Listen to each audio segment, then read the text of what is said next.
안녕하세요. 올해 29살이고 몇 달 뒤 결혼을 앞두고 있던 여자입니다. 다만 지금은 결혼을 취소하고 파혼을 하게 되었네요. 저와 결혼할 예비 신랑이었던 남자친구와는 지인의 소개로 만나게 되었습니다. 연애 1년, 짧은 기간이지만 저에게 맞춰주고 저를 지극정성으로 아껴주는 모습에 결혼을 결심하게 되었고, 이 남자의 청혼에 응하게 되었습니다. 예비 신랑은 정말 저에게 헌신적이었어요. 파혼을 결정함에 있어서도 사실 속으로는 이 남자가 진짜 잘못한 게 있나? 하는 생각도 몇 번을 하게 되었습니다. 말씀드렸다시피 연애하면서 저에게 참 잘했어요. 저도 연애 경험이 아예 없던 것이 아니라 전에 만나던 사람들과 비교될 정도로 저에게 지극정성인 모습이 신기해서 오빠 같은 사람은 처음이라고 물으며 제가 그렇게 잘해줄 정도로 좋은 거냐고 물어본 적이 있어요. 예비 신랑은 저에게 자기가 저를 좋아하는 것도 있기는 하지만 자기는 자기 아버지가 어머니에게 하는 걸 보고 잘한 게 있어서 더 그런 것 같다고 하더라고요. 이렇게 말한 것처럼 예비 신랑은 부모님에 대한 자부심이 엄청 강한 사람이었어요. 두 분이 사이가 좋다는 걸 입버릇처럼 말하곤 했으니까요. 결혼을 약속하기 전인 연애하던 시절에도 저에게 두 분을 직접 만나게 해주고 싶다고 몇 번이나 말했었습니다. 그 당시에는 연애를 하던 시절이라 부모님까지 만난다는 건 부담이 되어서 거절했는데 결혼을 약속한 뒤로는 부담스럽다는 이유로 만나지 않을 수도 없는 노릇이잖아요. 그래서 저는 처음으로 예비 시부모님이 될 두 분을 만나게 되었습니다. 실제로 두 분을 처음 뵈었을 때는 예비 신랑이 한 말이 과장이 하나도 없다고 해도 무방할 정도로 두 사람 사이가 좋았습니다. 매일 집에서 같이 시간을 보낼 텐데도 뭐가 그리 좋으신지 두 분은 잠시도 떨어져 계시지 않았어요. 적당히 거리감 두고 어쩔 때는 두 사람이 정말 서로 좋아서 같이 사는 게 맞는 건가 싶을 정도로 행동하시는 우리 부모님들과는 조금 달라 보였어요. 무작정 보기 좋다고만 말하기는 애매할 정도로 그 표현들이 너무 과하더라고요. 더군다나 저도 같이 있는 자리인데다가 처음 만나는 자리인데도 저는 전혀 신경을 안 쓰시는 것 같다는 생각이 들었습니다.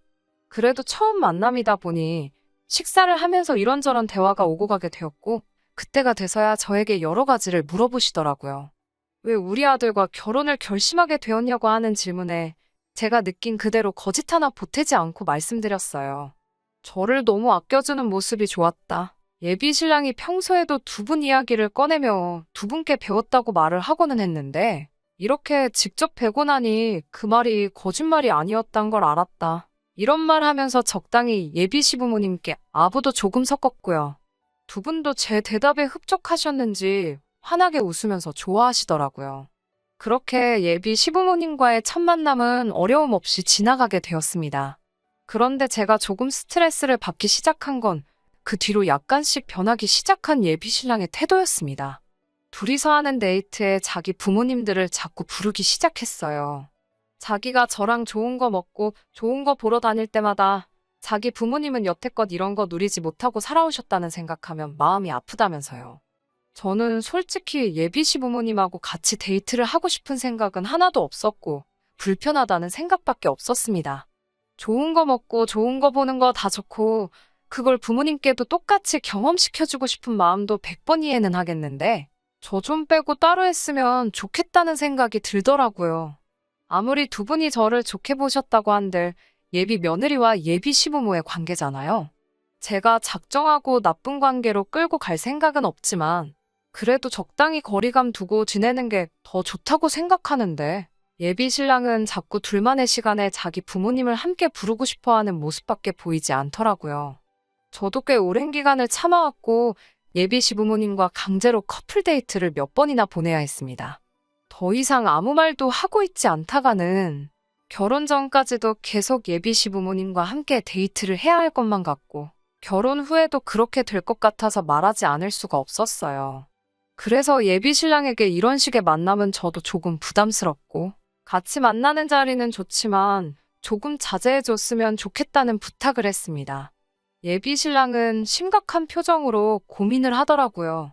그러면서 무겁게 입을 열며 예비 시부모님의 과거를 제게 말해줬습니다.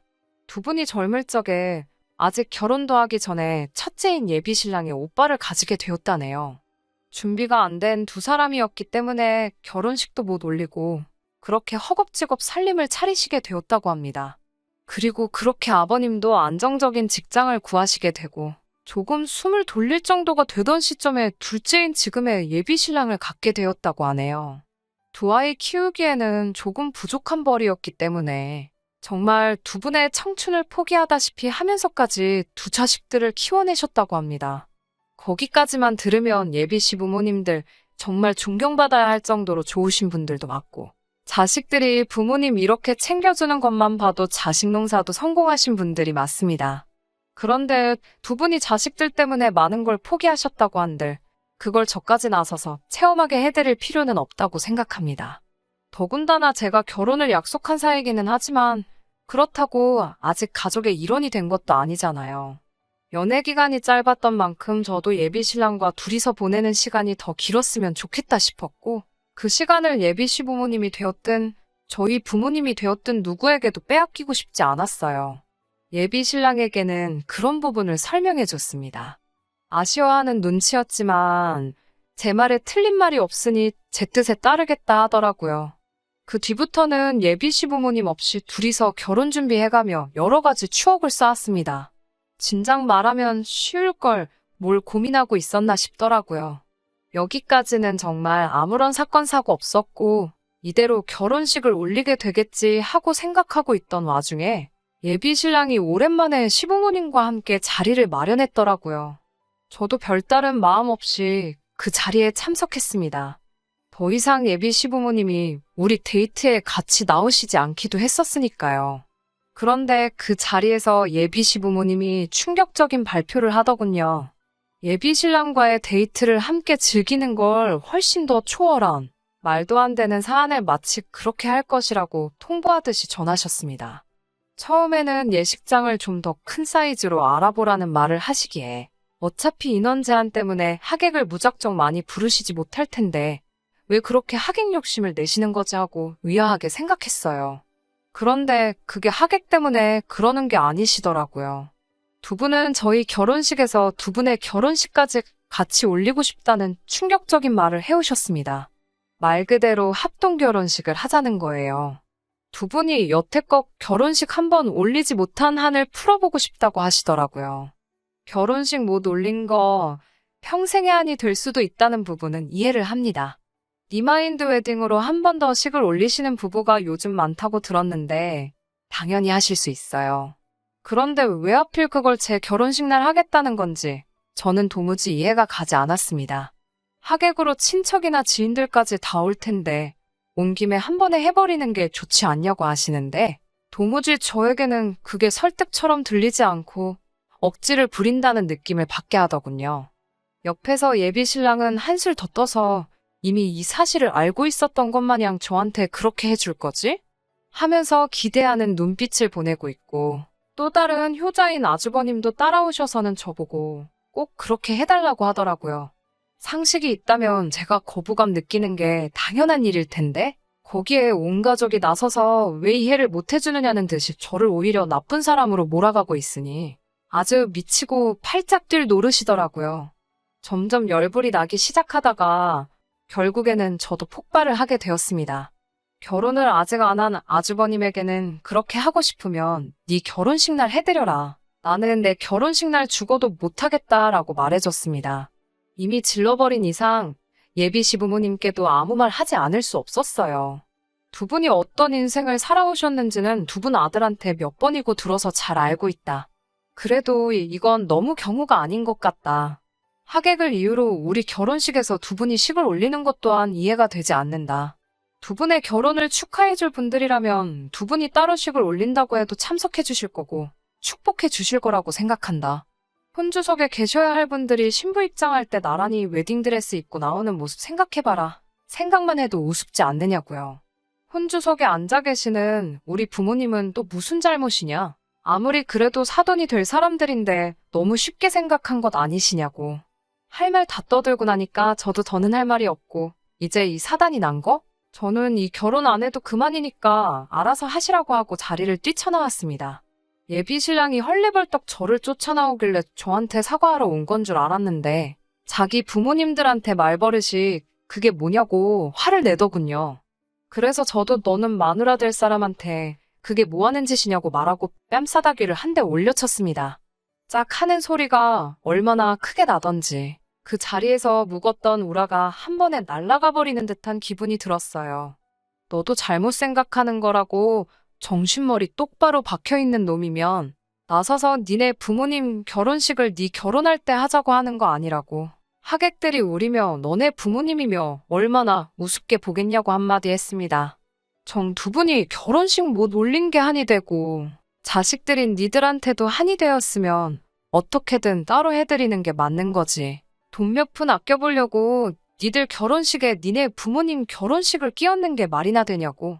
니들이야말로 진짜 불효자가 아니냐고 소리를 박박 질렀어요. 그 사단이 났으니 결국 저는 파혼하게 되었습니다. 웃기는 사실은 제가 그렇게 소리치고 간 상황에서 예비 시부모님은 뭐라도 크게 깨달으신 건지 저를 엄청 마음에 들어 하셨다고 하네요. 제 똑부러진 모습이 엄청 마음에 드셨다고 하네요. 합동 결혼식이고 뭐고 다 안 할 테니 제발 우리 아들과 결혼해달라고 연락을 해오셨어요. 하지만 저는 싫다고 했습니다. 그때까지야 남편 될 사람이 효자인 건 진작에 알고 있었지만 고쳐 써먹지도 못할 천하의 머저리인 건 몰랐다고요. 멍청한 건 무슨 수를 써도 못 고친다고 제가 다른 건 참아도 멍청한 사람하고는 같이 살 생각이 없다고 거절했어요. 결국 그렇게 파혼하게 되었습니다. 물론 연애하는 1년간 좋은 기억도 많은 사람입니다. 하지만 아쉽지가 않아요. 오히려 연애를 짧게 해서 다행이라는 생각이 들어요. 쓸데없이 더 시간 낭비할 이유가 없었으니까요. 전 예비 신랑도 잘 지냈으면 좋겠고 그 부모님들도 계속 화목한 가정 이루셨으면 좋겠습니다. 저랑 앞으로 2번 다시 엮이지만 않는다면 좋은 사람이고 좋은 분들이란 사실은 변함이 없으니까요. 제 사연은 여기서 마치도록 하겠습니다. 그럼 다들 좋은 하루 되시고 화목한 가정 이루길 기원합니다.